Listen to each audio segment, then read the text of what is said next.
By all means marry. If you get a good wife, you'll become happy. If you get a bad one, you'll become a philosopher. Sometimes you put walls up not to keep people out, but to see who cares enough to break them down. If you don't get what you want, you suffer. If you get what you don't want, you suffer.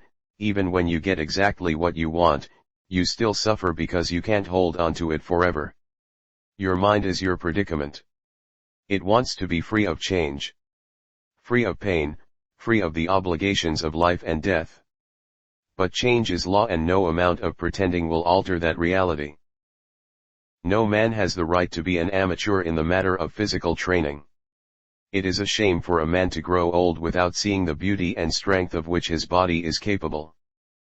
The children now love luxury, they have bad manners, contempt for authority, they show disrespect for elders and love chatter in place of exercise. Children are now tyrants, not the servants of their households. They no longer rise when elders enter the room. They contradict their parents, chatter before company, gobble up dainties at the table, cross their legs, and tyrannize their teachers. To fear death, gentlemen, is no other than to think oneself wise when one is not, to think one knows what one does not know.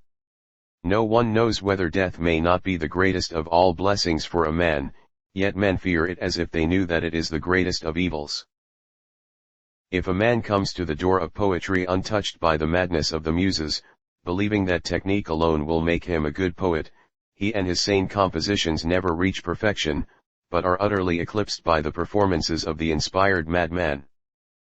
Esteemed friend, citizen of Athens, the greatest city in the world, so outstanding in both intelligence and power, aren't you ashamed to care so much to make all the money you can, and to advance your reputation and prestige, while for truth and wisdom and the improvement of your soul you have no care or worry? I decided that it was not wisdom that enabled poets to write their poetry, but a kind of instinct or inspiration, such as you find in seers and prophets who deliver all their sublime messages without knowing in the least what they mean.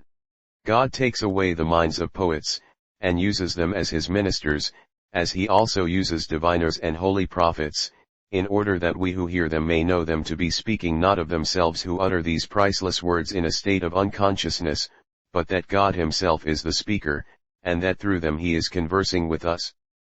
And therefore if the head and the body are to be well, you must begin by curing the soul, that is the first and essential thing. And the care of the soul, my dear youth, has to be effected by the use of certain charms, and these charms are fair words, and by them temperance is implanted in the soul, and where temperance comes and stays, their health is speedily imparted, not only to the head, but to the whole body. One who is injured ought not to return the injury, for on no account can it be right to do an injustice, and it is not right to return an injury, or to do evil to any man, however much we have suffered from him. Well, although I do not suppose that either of us know anything really beautiful and good, I am better off than he is, for he knows nothing and thinks that he knows. I neither know nor think that I know. Do not trouble about those who practice philosophy, whether they are good or bad, but examine the thing itself well and carefully.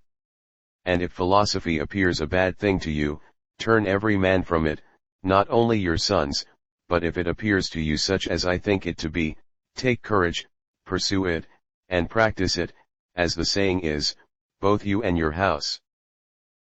And so they grow richer and richer, and the more they think of making a fortune the less they think of virtue, for when riches and virtue are placed together in the scales of the balance, the one always rises as the other falls. I desire only to know the truth, and to live as well as I can. And, to the utmost of my power, I exhort all other men to do the same. I exhort you also to take part in the great combat, which is the combat of life, and greater than every other earthly conflict. For the fear of death is indeed the pretense of wisdom, and not real wisdom, being a pretense of knowing the unknown, and no one know whether death, which men in their fear apprehend to be the greatest evil, may not be the greatest good.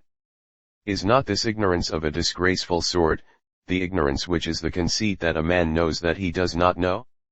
And in this respect only I believe myself to differ from men in general, and may perhaps claim to be wiser than they are, that whereas I know but little of the world below, I